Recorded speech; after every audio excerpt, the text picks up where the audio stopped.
बिस्मिल्लाहिर्रहमानिर्रहीम, अस्सलाम वालेकुम। इस वीडियो में हम पढ़ेंगे मेटाबॉलिज्म ऑफ न्यूक्लियोटाइड्स। तो न्यूक्लियोटाइड्स की मेटाबॉलिज्म में हम पहले प्यूरिन्स की सिंथेसिस और पैरामिडिन की बायोसिंथेसिस पढ़ेंगे। उसके बाद हम उसकी डिग्रेडेशन पढ़ेंगे, ठीक है, न्यूक्लियोटाइड्स की। तो न्यूक्लियोटाइड्स हमारे पास वो कंपाउंड्स हैं जो कि हमारे पास नाइट्रोजीनियस बेस उसमें होता है, पेंटोज और फॉस्फेट होता है, आरएनए और डीएनए की सिंथेसिस में ये यूज़ होते हैं, ठीक है। इसके अलावा जो है प्यूरिन्स और पैरामिडीन्स ये हमारे पास नॉन एसेंशियल है, डाइट में इसकी लेने की कोई ज़रूरत नहीं है क्योंकि ये बॉडी में खुद प्रोड्यूस होते हैं। और अभी हम पढ़ेंगे किस तरह ये प्रोड्यूस होते हैं, ठीक है। ये स्ट्रक्चर दिया गया है प्यूरिन रिंग का, तो ये अब इसकी हम सिंथेसिस जब पढ़ेंगे तो फिर आपको तो लास्ट ये जब स्ट्रक्चर प्रोड्यूस होगा तो आपको पता चलेगा कि इसमें ये जो पोजीशन नंबर 1 to 9 जो है हमारे पास इसमें कौन कौन से जो है मॉलिक्यूल्स यानी कार्बन नाइट्रोजन है इसमें, ठीक है। तो ये किधर से आते हैं, कौन कौन से कंपाउंड से ये हमें मिलते हैं, ठीक है। तो रिएक्शंस ये कुछ यूँ है कि एच एम पी शंट जब होता है तो एच एम पी शंट में N A D P H produce होता है हमारे पास, और पेंटोसिस, ठीक है। N A D P H की इंपॉर्टेंस हमने उस वीडियो में पढ़ी थी। और जो पेंटोसिस है, पेंटोसिस के वहाँ भी मैंने पढ़ा था कि मैं आपको बोला था कि वहाँ जो है पेंटोसिस आरएनए और डीएनए की सिंथेसिस में हेल्प करते हैं, ठीक है। तो ये राइबोस पाइफॉस्फेट जो है ये एचएमपी में प्रोड्यूस होता है, ठीक है। ये राइबोस पाइफॉस्फेट एचएमपी में जब प्रोड्यूस होता है तो फिर ये प्यूरिन में कन्वर्ट होता है, ठीक है। ये हो गया राइबोस पाइफॉस्फेट। अब पहला स्टेप जो है उसके लिए जो इनिशिएटिंग मॉलिक्यूल है ये राइबोस पाइफॉस्फेट है, ये आपने याद रखना है एमसीक्यूज के लिए। तो राइबोस पाइफॉस्फेट ये क्या होगा, कन्वर्ट होगा फॉस्फोराइबोजाइल पायरोफॉस्फेट यानी पीआरपीपी में। ये एब्रिविएशंस में जब लिखूंगा तो आपने इसको इस तरह याद करना है कि पीआरपीपी और इसके बाद दूसरे भी आते हैं, ठीक है। अच्छा, तो पहले स्टेप में राइबोस पाइफॉस्फेट रिएक्ट करता है एटीपी के साथ और एटीपी कन्वर्ट हो जाता है एएमपी में, यानी इस एटीपी से टू जो फॉस्फेट है पायरोफॉस्फेट ये ट्रांसफ़र हो जाते हैं राइबोस पाइफॉस्फेट में। और इसके लिए जो एंजाइम यूज़ होता है वो है पीआरपीपी सिंथेटेज यानी फॉस्फोराइबोजाइल पायरोफॉस्फेट सिंथेटेज, ठीक है। यानी पीआरपीपी की सिंथेसिस होती है इसमें, इसलिए एंजाइम का नाम ये है, ठीक है। तो फॉस्फोराइबोजाइल पायरोफॉस्फेट बन गया पहले स्टेप में with the consumption of ATP, और एटीपी वो एमपी में कन्वर्ट होता है, ठीक है, ये आपने याद रखना है। दूसरे स्टेप में क्या होता है, जो फॉस्फोराइबोजाइल पायरोफॉस्फेट होता है, हाँ, तो दूसरे स्टेप में ग्लूटामीन से एमाइन ग्रुप जो है एमाइड ग्रुप वो ग्लूटामीन से ट्रांसफर करता है पीआरपीपी में in the presence of enzyme PRPP glutamyl amido transferase, ठीक है। ये एंजाइम क्या करता है, एमाइड ग्रुप को ग्लूटामीन से ट्रांसफर करता है पीआरपीपी में। और ये जो यहाँ पर पायरोफॉस्फेट जो है ये ऐड हुआ था राइबोस पाइफॉस्फेट में और पीआरपीपी बन गया था, तो ये रिमूव हो जाता है वापस, ठीक है। ये रिमूव हो जाता है यहाँ पर, तो ये पायरोफॉस्फेट का वर्ड आप आगे नहीं सुनेंगे, ठीक है। तो ये हो गया ग्लूटामीन से ग्लूटामेट बन गया क्योंकि एमाइड ग्रुप ट्रांसफर हो गया, और ये जो मॉलिक्यूल था पीआरपीपी ये बन गया पॉस्पो राइबोजाइल एमाइन, ठीक है। पॉस्पो यानी पी राइबोजाइल एमाइन पीआरए यानी फॉस्फोराइबोजाइल एमाइन, इसे आप याद रख सकते हैं इस मॉलिक्यूल को। तो ये हो गया दूसरा स्टेप। तीसरे स्टेप में क्या होता है, फॉस्फोराइबोजाइल एमाइन में ग्लाइसिन ऐड होता है, ठीक है। ग्लाइसिन इसमें जब ऐड होगा तो इससे क्या बनेगा, इससे इन द प्रेजेंस ऑफ एटीपी यानी एटीपी यहाँ पर यूटिलाइज होती है, लेकिन यहाँ पर जो एटीपी है ये कन्वर्ट होती है एडीपी में, यानी ये सिंपली यूटिलाइज होती है, रिएक्ट नहीं करती, ठीक है।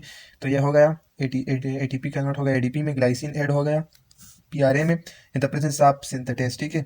इसको आप इस तरह भी कह सकते हैं कि ग्लाइसिनामाइड राइबोजाइल पाइफॉस्फेट सिंथेटेज यानी जार सिंथेटेज, ठीक है। जार सिंथेटेज, जार का ये जो एब्रिविएशन है इसका मतलब है कि ग्लाइसिन एमाइड राइबोजाइल पाइफॉस्फेट, ठीक है। तो ये फॉस्फोराइबोजाइल एमाइन से क्या बन गया, ग्लाइसिनामाइड राइबोजाइल पाइफॉस्फेट, क्योंकि इसमें अब ग्लाइसिन भी ऐड हो गया, ठीक है, in the presence of jar synthetase. ये हो गया तीसरा स्टेप।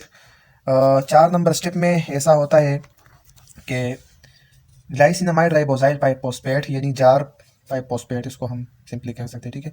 तो इसमें एक और मॉलिक्यूल आता है N5 एंटीन मिथेनाइल THF यानी टेट्राहाइड्रोफोलेट, ठीक है। तो ये जो है अपना ये जो ग्रुप है हाइड्रोफोलेट जो है ये ट्रांसफर कर देता है इस ग्लाइसिनामाइड राइबोजाइल पाइफॉस्फेट में, ठीक है, in the presence of formyl transferase. अब ये एंजाइम जो है इसका फंक्शन क्या है, यानी ट्रांसफेरेज का वर्ड आया है तो ये फार्माइल ग्रुप का यानी ये जो THF है इसको फार्माइल ग्रुप कहते हैं, ठीक है। फार्माइल ग्रुप की ट्रांसफर करता है from this molecule to this, ठीक है। जार में ये ट्रांसफर हो गया, तो जार से क्या बन गया, एफ जार यानी फार्माइल ग्लाइसिनामाइड राइबोजाइल पाइफॉस्फेट। तो इसको हम सिंपली एफ जार भी कह सकते हैं, आप इसे याद रख सकते हैं, ठीक है। अब ये तो 4 स्टेप हो गए। 5th नंबर स्टेप में क्या होता है कि जो एफ जार है, एफ जार से अब बनेगा एफ जेम, यानी ये एफ जार है अच्छा, इफ्जार में अब एक और ग्लूटामीन आएगा और ग्लूटामीन अपना इमाइड ग्रुप ऐड करेगा किस चीज़ में, इफ्जार में। In the presence of ATP, ATP convert हो गया एडीपी में और ग्लूटामीन बन गया glutamate in the presence of एफजेम सिंथेटेज। ये सिंथेटेज है, ठीक है। तो एफजेम सिंथेटेज का मतलब हो गया कि फार्माइल ग्लाइसिनामाइड राइबोजाइल पाइपोस्पेट सिंथेटेज, ठीक है। ये एंजाइम 5th नंबर स्टेप में यूज़ होता है, एक एटीपी यूटिलाइज हो गई, ठीक है। और इसके बाद जो है एफजेम कन्वर्ट हो गया एयर में, यानी amino imidazole, imidazole ribosyl pyrophosphate, ठीक है। Amino imidazole ribosyl pyrophosphate. तो एफजेम से क्या बन गया, एयर, ठीक है। तो ये सिंपली एब्रीवेशन है, आपने इस एब्रीवेशन से याद रखना है इन मॉलिक्यूल्स को, ठीक है। इस रिएक्शन में क्या होता है, एक एटीपी यूटिलाइज होती है, वो एडीपी में कन्वर्ट हो जाती है और हमें वाटर मॉलिक्यूल फिर दोबारा मिलता है, यानी यहाँ पर जो है वाटर मॉलिक्यूल ऐड हुआ था ये वापस निकल गया। तो यहाँ पर जो है एक और इम्पॉर्टेंट बात है कि ये जो रिंग है ना, ठीक है, रिंग जो प्यूरिन रिंग है, कौन सा वाला रिंग है ये, अच्छा, ये जो इमिडाजोल रिंग है, ठीक है, ये इमिडाजोल रिंग है, ये ओपन है, ठीक है। तो ये क्या होता है, इधर क्लोज हो जाता है, ये नहीं, यहाँ पर ये आप देख सकते हैं कि यहाँ पर ये जो हाइड्रोजन मॉलिक्यूल है, ये ऑक्सीजन मॉलिक्यूल है, ये हाइड्रोजन, ये तीनों जब रिमूव होते हैं तो ये बनता है H2O। तो H2O हमें प्रोड्यूस हो गया और ये जो है ये डबल बॉन्ड जो है ये शिफ्ट होता है यहाँ पर और ये डबल बॉन्ड भी शिफ्ट होता है यहाँ पर। और इसके साथ साथ जो है हमारे पास क्या होता है, अच्छा, तो ये जो क्या है रिंग है ये यहाँ पर क्लोज हो जाता है, ठीक है, 6 नंबर स्टेप में, ठीक है। तो बन जाता है एफजेम से क्या बन जाता है फिर, इमाइनो इमिडाजोल राइबोजाइल पाइपोस्पेट बन गए, ठीक है। अब क्या होगा, कार्बन डाइऑक्साइड की एडिशन होगी, ठीक है। तो पहले रिंग में मैंने आपको यहाँ पर जो प्यूरिन रिंग है, ठीक है, यहाँ पर मैंने आपको बताया है कि ये जो मॉलिक्यूल्स है ये मुख्तलिफ दूसरे मॉलिक्यूल से यहाँ दूसरे कंपाउंड से यहाँ ऐड हुए हैं, ठीक है, या जो भी है। तो अभी आप देख सकते हैं कि हमारे पास ग्लूटामीन भी यहाँ आया था, दो दफा मरतबा ग्लूटामीन ने एमाइड ग्रुप ट्रांसफ़र किया, इसके अलावा ग्लाइसिन ऐड हो गया। तो ये हम सारा सब कुछ हम इंशाल्लाह लास्ट में दोबारा मैं आपको बताऊंगा कि किस तरह कौन कौन से स्टेप में ये ऐड हुआ है। तो 7 नंबर स्टेप में कार्बोक्सिलेशन होती है, यानी CO2 ऐड होता है, ठीक है। अच्छा, इन द प्रेजेंस ऑफ कार्बोक्सिलेज, ठीक है, एयर में क्या होता है, कार्बन डाइऑक्साइड ऐड होता है। तो इससे बनता है जो इमाइनो इमिडाजोल राइबोजाइल पाइपोस्पेट है, इससे बनता है फिर एमाइनो इमिडाजोल कार्बोक्सिलेट राइबोजाइल पाइपोस्पेट, यानी इसको आप AICR यानी ASR, मतलब जो भी आप याद कर सकते हैं इस एब्रिविएशन को, तो AICR बन जाता है, ठीक है, इमाइनो इमिडाजोल कार्बोक्सिलेट राइबोजाइल पाइपोस्पेट। ये 7 नंबर स्टेप में बन गया विद एडिशन ऑफ CO2। अब 8 नंबर स्टेप में क्या होता है कि जो एक कार है, ठीक है, एक कार, इससे आप इसको इस तरह याद रखें, ठीक है, एक कार। तो एक कार में क्या होता है, एस्पर्टेट जो है वो ऐड होता है। तो क्या होता है फिर, इमाइनो इमिडाजोल कार्बोक्सिलेट राइबोजाइल पाइपोस्पेट से क्या बनता है, इमाइनो इमिडाजोल सक्सिनाइल कार्बोक्सिमाइड राइबोजाइल पाइपोस्पेट। तो एस कार मतलब AISCR, एस कार, आप इसे याद रख सकते हैं, ठीक है। तो यहाँ पर aspartate in the presence of ATP utilize हो गई, मिल गई हमें एडीपी और सिंथेटेज की प्रेजेंट में, यानी ये जो ये है ये असल में है एस कार सिंथेटेज, यानी इमाइनो इमिडाजोल सक्सिनाइल कार्बोक्सिमाइड राइबोजाइल पाइपोस्पेट सिंथेटेज। तो बहुत लंबा नाम है इन्होंने, इसलिए यहाँ पर बस सिर्फ सिंथेटेज लिखे, ठीक है, एस्कार सिंथेटेज। तो ये हो गया, एस्पर्टेट भी ऐड हो गया, इससे बन गया एस्कार। अब जो है 9 नंबर स्टेप में क्या होता है, ठीक है, 9 नंबर स्टेप में इस तरह होता है कि ये जो एस्कार है मतलब कि इमाइनो इमिडाजोल कार्बोक्सिमाइड राइबोजाइल पाइपोस्पेट, अब इससे फ्यूमरेट निकलता है, ठीक है। अब ये फ्यूमरेट निकलता है तो ये फ्यूमरेट तो इसमें ऐड नहीं हुआ था, ये क्वेश्चन भी राइज होता है। तो मैं आपको बताता चलूँ कि यहाँ पर जो एस्पर्टेट ऐड हुआ था, ठीक है, एस्पर्टेट वो अपना जो है इमाइन ग्रुप जो है वो यहाँ पर छोड़ देता है इस मॉलिक्यूल में। और ये जब हम एस्पर्टेट्स की ट्रांसअमाइनेशन करते हैं, एस्पर्टेट की ट्रांसअमाइनेशन करते हैं, इससे ऑक्सिलोएसीटेट भी बन सकता है और फ्यूमरेट भी, ठीक है। तो ये जो एस्पर्टेट यहाँ पर ऐड हुआ था ना, तो वो एस्पर्टेट क्या हो गया यहाँ से, उससे ट्रांसअमाइनेशन उसकी हो गई और ये एस्पर्टेट फ्यूमरेट में कन्वर्ट होकर रिएक्शन से निकल गया, ठीक है, मॉलिक्यूल से। तो ये फ्यूमरेट निकल जाता है 9 नंबर स्टेप में और ये एस्पर्टेट का जो इमाइल ग्रुप था वो ऐड हो गया इस एस्कार में, ठीक है। और in the presence of adenosuccinate lyase, मतलब कि लाइसिस यहाँ पर होती है, ठीक है, एडिनोसक्सिनेट लाइएज की प्रेजेंस में। अब जो 10 नंबर स्टेप है, अच्छा, तो 9 नंबर स्टेप में क्या बन गया, यानी सक्सिनाइल जो है वो रिमूव हो गया, ठीक है, ये सक्सिनाइल ग्रुप तो बन गया ए कार, मतलब कि आई कार फिर बन गए कि इमाइनो इमेडाजोल कार्बोक्सिमाइड राइबोजाइल पाइपोस्पेट। यह आई कार यहाँ एब्रीवेशन मैंने यहाँ पे लिखा है, लेकिन ये है इमाइनो इमेडाजोल कार्बोक्सिलेट, ठीक है। और यहाँ पर एक और बात जो है, यहाँ पर 5 नंबर स्टेप में मैंने टंग स्लिप की वजह से फार्माइग्लाइसिनामाइड कहा था, लेकिन यह है फार्माइग्लाइसिन एमाडाइन, ठीक है। यहाँ पर 2 इमाइड ग्रुप है अभी, ठीक है। तो ये एफजेम बन जाता है, ठीक है। ये तो हो गई बात। अब जो है 9 नंबर स्टेप में क्या बनता है आई कार, ठीक है, यानी अमाइनो इमेडाजोल कार्बोक्सिमाइड राइबोजाइल पाइपोस्पेट बन जाता है। अब 10 नंबर स्टेप में क्या होगा, एक और मॉलिक्यूल आएगा एंटिन फार्माइल टेट्राहाइड्रोफोलेट। ये अपना फार्माइल ग्रुप क्या कर देता है, ट्रांसफर कर देता है इस मॉलिक्यूल में, यानी आई कार में, in the presence of formyl transferase, और आई कार से बन जाता है फाई कार, ठीक है, यानी फार्मा इमाइनो इमेडाजोल कार्बोक्सिमाइड राइबोजाइल पाइपोस्पेट, ये बन जाता है। अब 11 नंबर स्टेप में क्या होता है, ये जो साइकिल है इसको क्लोज करना है, तो हाइड्रोलेज का वर्ड आया है। तो यहाँ पर आप देख सकते हैं ये नाइट्रोजन के साथ 2 हाइड्रोजन है, ठीक है। और यहाँ पर ये क्या है, ये है ऑक्सीजन। तो इसमें जो है वाटर की वो रिमूवल होती है, यानी H2O की रिमूवल होती है। तो H2O की जब रिमूवल होती है, यानी ये ऑक्सीजन रिमूव हो गया, यहाँ से एक हाइड्रोजन रिमूव हो जाता है, और यहाँ एक नाइट्रोजन से भी एक हाइड्रोजन रिमूव हो गया, तो H2O रिमूव हो जाता है, तो ये साइकिल ये क्लोज हो जाता है। अब आप यहाँ देख सकते हैं ये जो प्यूरिन रिंग था मैंने यहाँ पर जो आपको दिखाया था, ये बन गया, ठीक है। इन दोनों रिंग्स को आप इस तरह मतलब कंबाइन कर सकते हैं कि ये रिंग जो हमने पहले मैंने वीडियो के स्टार्ट में आपको दिखाया था, ये रिंग बन गया। और इसमें जो नाइट्रोजन है पहली पोजीशन पर, ये स्पर्टेट से आया है। स्पर्टेट भी मैंने आपको बताया कि स्टेप नंबर 8 में ये ऐड होता है, ठीक है। अब इसके अलावा जो है 2 नंबर पोजीशन पर जो कार्बन है, ये एंटिन फार्माइल टेट्राहाइड्रोफोलेट, यानी इधर ऐड होता है, ठीक है, एंटिन फार्माइल टेट्राहाइड्रोफोलेट से ऐड होता है। इसके अलावा जो 3 नंबर पोजीशन पर नाइट्रोजन है और 9 पर ये ग्लूटामीन से ऐड होता है। ग्लूटामीन से 2 इमाइड ग्रुप ऐड होते हैं, एक स्टेप नंबर 2 में और एक स्टेप नंबर 5 में, ठीक है। तो 2 ग्लूटामीन आ गए और 2 हमारे पास नाइट्रोजन मॉलिक्यूल्स, ये दोनों आ गए, ठीक है। ये दोनों क्या हो गए, ग्लूटामीन से आ गए, ठीक है। ये एंटिन फार्माइल टेट्राहाइड्रोफोलेट से आ गया। ये नाइट्रोजन जो है ये एस्पर्टेट से आ गया, एस्पर्टेट। ये जो कार्बन है ये कार्बन डाइऑक्साइड से आ गया। इसके अलावा यानी कार्बन डाइऑक्साइड कार्बोक्सिलेशन हुई थी ना यहाँ 7 नंबर स्टेप में, तो ये यहाँ पर ऐड हुआ था, ठीक है।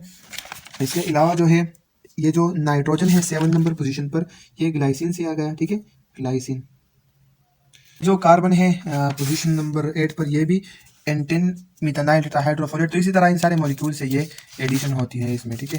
तो एट द लास्ट जो है हमारे पास जब ये इसके साथ राइबोस पाइपोस्पेट है, ये प्यूरिन रिंग है, इसके साथ राइबोस पाइपोस्पेट है, तो इससे क्या बन जाता है, आइनोसिन मोनोपोस्पेट। अब ये आइनोसिन मोनोपोस्पेट जो है, इससे फर्दर हमारे पास AMP और GMP की सिंथेसिस होती है, ठीक है। ये जो 11 स्टेप्स है या ये थ्योरी आप देख लें, ये जो मैंने आपको बता दिया, ये सारा सब कुछ इसमें प्रेजेंट है बुक में, ठीक है। अब इनहिबिटर्स ऑफ प्यूरिन सिंथेसिस, यानी किस तरह ये इनहिबिट होता है, ठीक है। तो यहाँ पर एक बात लिखी है कि जो हमारे पास सल्फोनामाइड्स है, ठीक है, सल्फोनामाइड्स जो है ये these are the structure analogues of para amino benzoic acid, ठीक है। तो ये माइक्रो ऑर्गेनिजम्स की बात हो रही है कि ये जो पाबा होता है यानी या सल्फोनामाइड्स है, ये माइक्रो ऑर्गेनिजम्स में फोलिक एसिड्स की सिंथेसिस इनहिबिट करता है, जिसकी वजह से प्यूरिन सिंथेसिस नहीं होती, ठीक है। और प्यूरिन फोलिक एसिड जो है यानी THF फार्माइल ग्रुप जो था, ये हमारे पास रिएक्शन नंबर 4 और 10 में ये इंक्लूड क्या हेल्प करता है। तो अगर फोलिक एसिड की कमी हो तो फिर प्यूरिन सिंथेसिस की मतलब वो इनहिबिशन होती है। अब इसके अलावा जो है ट्रीटमेंट ऑफ कैंसर, यानी जो मीथोट्रेक्सेट है, ये हम यूज़ करते हैं कैंसर को कंट्रोल करने के लिए।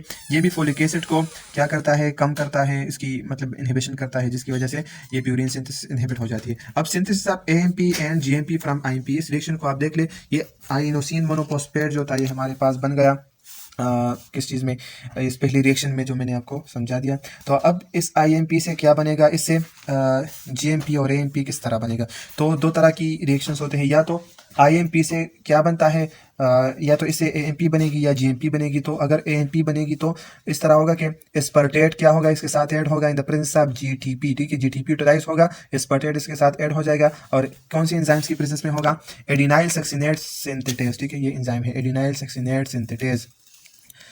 ये जो दोनों रिएक्शंस है एट द टाइम एक होगा, ठीक है, यानी एक एएमपी से या तो जीएमपी बनेगा या एएमपी, ये फिर डिपेंड करता है जीएमपी और एएमपी की लेवल पर। अगर ज़्यादा जीएमपी हो तो फिर जीएमपी नहीं बनेगा और कम हो तो फिर रिस्पेक्टिव साइड पर जाएगा, ठीक है। तो एडिनाइल सक्सिनेट सिंथेटेस की प्रेजेंट में क्या बनता है, एडिनाइल सक्सिनेट, और फिर जो है यहाँ से फ्यूमरेट रिमूव होता है और वही क्या एंजाइम यूज होता है, कौन सा, एडिनाइल सक्सिनेज। एडिनाइल सक्सिनेज क्या करता है, एडिनाइल सक्सिनेट से एडिनोसिन मोनोफॉस्फेट की सिंथेसिस करता है, तो एएमपी बन गया, ठीक है। अब अगर हमारे पास जीएमपी की जरूरत हो तो आईएमपी से क्या बनता है, आईएमपी डिहाइड्रोजनेस के थ्रू यहाँ पर NADH बनता है, NAD से वाटर मॉलिक्यूल इसमें ऐड होता है और इसे जिंतोसिन मोनोफॉस्फेट यानी XMP जिंतोसिन मोनोफॉस्फेट इससे बनता है, ठीक है। अच्छा, ये जो है जिंतोसिन मोनोफॉस्फेट जो है इसमें ग्लूटामीन से इमाइड ग्रुप ऐड होता है और in the presence of ATP and water. और ये जो है जीएमपी सिंथेटेस के प्रेजेंस में ये क्या होता है, जिंतोसिन मोनोफॉस्फेट से गुआनोसिन मोनोफॉस्फेट बनता है। तो ये एएमपी और जीएमपी की सिंथेसिस भी हो गई। ये जो एएमपी या जीएमपी बन गया, इससे क्या एटीपी और जीटीपी कैसे बनेगा, तो विद यूटिलाइजेशन ऑफ एटीपी ये एएमपी और या जीएमपी एनएमपी काइनेज यानी न्यूक्लियोसाइड मोनोफॉस्फेट काइनेज की प्रेजेंस में न्यूक्लियोसाइड डाइफॉस्फेट बन जाता है और फिर एक और एटीपी यूटिलाइज होकर एटीपी और जीटीपी बनता है इससे। अच्छा, इसके बाद जो है हमारे पास है कि salvage pathway for purine. Salvage का मतलब है कि एक डायरेक्ट पाथवे, ठीक है, एक डायरेक्ट पाथवे होती है जिसमें डायरेक्टली विदाउट दिस रिएक्शंस, जो मैंने आपको समझा दिए, जो 11 स्टेप वाला रिएक्शन था, उनके बगैर ही डायरेक्टली न्यूक्लियोटाइड्स की सिंथेसिस होती है। तो वो इस तरह होती है कि एडिनिन, गुआनिन या हाइपोक्सिंटीन ये हम डायरेक्टली थ्रू डाइट लेते हैं और PRPP जो है इसको क्या कर देता है, यानी एडिनिन पोस्पोराइबोजाइल ट्रांसफेरेज, ठीक है, ये जो पोस्पोराइबोजाइल है ये ट्रांसफर हो जाता है फ्रॉम PRPP में। तो जो पायरोफॉस्फेट रिमूव होता है, पोस्पोराइबोजाइल इसमें ऐड होता है, तो क्या बन जाता है, AMP। इसी तरह गुआनिसिन से GMP और हाइपोक्सिंटीन से IMP। तो ये साल्वेज पाथवे है, यानी एक डायरेक्ट मतलब मेथड है बनने के लिए, न्यूक्लियोटाइड की बनने के लिए। अब रेगुलेशन किस तरह होगी, तो रेगुलेशन में हमारे पास जो PRPP है इसकी मिकदार बहुत मतलब इफेक्ट करती है। अगर ये हमारे पास ज़्यादा हो तो फिर वो ये रिएक्शन आगे प्रोसीड नहीं करता, अगर ये कम हो तो फीडबैक मैकेनिज्म के थ्रू ये एक्ट करता है, ठीक है। अच्छा, तो अगर हमारे पास ANP और JNP ज़्यादा मिकदार में अवेलेबल हो तो ये फीडबैक रिएक्शन के थ्रू ये होता है, ठीक है। अब एक और बात है, यहाँ पर जो ये एंजाइम, यहाँ पर तो एडिनिन पोस्पोराइबोजाइल ट्रांसफेरेज यूज होता है, लेकिन जब गुआनिन और हाइपोक्सिंटीन की बात आती है तो यहाँ पर फिर हाइपोक्सिंटीन गुआनिन पोस्पोराइबोजाइल ट्रांसफेरेज, ठीक है, यानी HGPRT, ठीक है, ये एंजाइम यूज होता है। अगर इस एंजाइम की डिफिशियंसी हो तो फिर हमारे पास क्या होता है, इसमें यानी GMP और IMP की सिंथेसिस वो नहीं होती, ठीक है। तो इस जब डिफेक्ट होता है इस एंजाइम में तो उसको हम फिर नेहान सिंड्रोम कहते हैं, ठीक है, लेच नेहान सिंड्रोम, ठीक है। अब इसके अलावा जो है conversion of ribonucleotides to deoxyribonucleotides, यानी हमें राइबोन्यूक्लियोटाइड तो डायरेक्टली RNA में यूज़ होते हैं, लेकिन DNA में डीऑक्सीराइबोन्यूक्लियोटाइड होती है। तो ये किस तरह होता है, यानी हमारे पास एक ribonucleotide diphosphate ADP GDP CDP UDP यानी जो भी है ये बन गया। अब इससे थ्रू एंजाइम जो है, ये एंजाइम है राइबोन्यूक्लियोटाइड रिडक्टेज, ठीक है, इस एंजाइम के थ्रू इसमें क्या होता है, यानी रिडक्शन होती है, ठीक है, यहाँ पर। तो ये एंजाइम क्या करता है, यहाँ पर इस एंजाइम को जो है, जो हाइड्रोजन है वो ये कहाँ से प्रोड्यूस होते हैं, एक कोएंजाइम यानी थायोरिडोक्सिन से हमारे पास ये प्रोड्यूस होते हैं, ठीक है। थायरोडक्सिन रिड्यूस्ड फॉर्म में होता है तो वो ऑक्सीडाइज्ड फॉर्म में जाता है और राइबोन्यूक्लियोटाइड रिडक्टेज को ये रिड्यूस करता है, ठीक है। और ये जो थायरोरिडोक्सिन है ये NADPH को यूज़ करता है वापस अवेलेबल होने के लिए, NADPH से NADP बनता है और ये वापस रिड्यूस्ड हो जाता है, NADPH क्या होता है, ऑक्सीडाइज हो जाता है। तो क्या बनता है, डीऑक्सीराइबोन्यूक्लियोसाइड डाइफॉस्फेट यानी DADP या DGTP जो भी है, तो फिर ये DNA की सिंथेसिस में यूज़ होते हैं। तो ये हो गया प्यूरिन सिंथेसिस, यानी IMP AMP JMP UDP CDP इस सारों की किस तरह मतलब फॉर्मेशन होती है। तो फिर ये जाता है आगे मतलब DNA RNA सिंथेसिस में, ठीक है। तो ये हो गया आपका न्यूक्लियोटाइड मेटाबॉलिज्म में फर्स्ट पोर्शन के किस तरह प्यूरिन की सिंथेसिस होती है। अब दूसरी वीडियो में हम पढ़ेंगे कि किस तरह इसकी फिर डिग्रेडेशन होती है, ठीक है, प्यूरिन्स की डिग्रेडेशन हम ओनली पढ़ेंगे, ठीक है, दूसरी वीडियो में। Thank you.